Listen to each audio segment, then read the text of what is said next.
Neyse manattan başlayalım bakalım. Evet, şu başı var yani mesela 250 manattan başlayan. Ha, 250 manat en ardan tomakımız. Ha, en kammat biyleki yerlerde 7000 manatlık tomaklar var. Ha var. Bizde yine 3000 manat. 3000 manat? 3000 manat. 7000'lik tomaklar. 7000 tomaklar bizde 3000 manat. Ay onda var emin parla yükleyip gitmeyem olmuyor.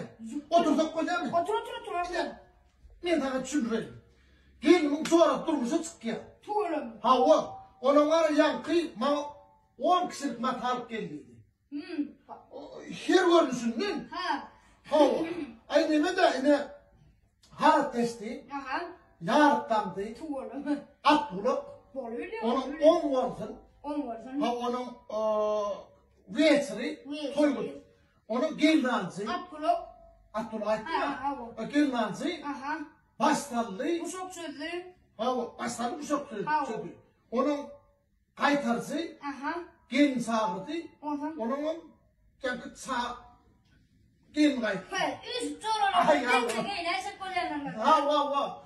10 verirsin matalık geldi. Zorla gelecek koleyan. Ye köyden ha. Konuştum. Buna tane bir toyda ne yedik? Gittik ya.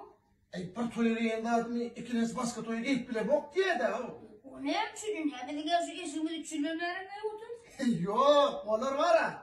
Şun bir toyarıydı. Ha. Onun ben son toyarıyın köyüne zorunum görüyor diye. Ondan enlik gelip toya Yerdir, gittik. toya başka köyüne giymedi. O yan kuyruğunu izlene mi? Onu zorunum gördü diye. Vay. Köyüne diye. Onu beydi kuyruk tedele böyle coran tedele anlamadı. Lüşere onu. Bak, onun ben güvendim, bileyim onlara. Ay Allah'ın kafası, onlar var ha.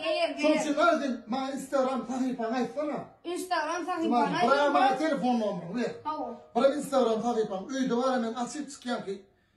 Instagram'da suratları görüntüleri. Instagram'da kemme öyle bir şulan var yani kemme kuyruklu bahalar yanılan. Hava, bahalar bile suratları bile. Yani Instagram'da güzel pommaklar kurtlu.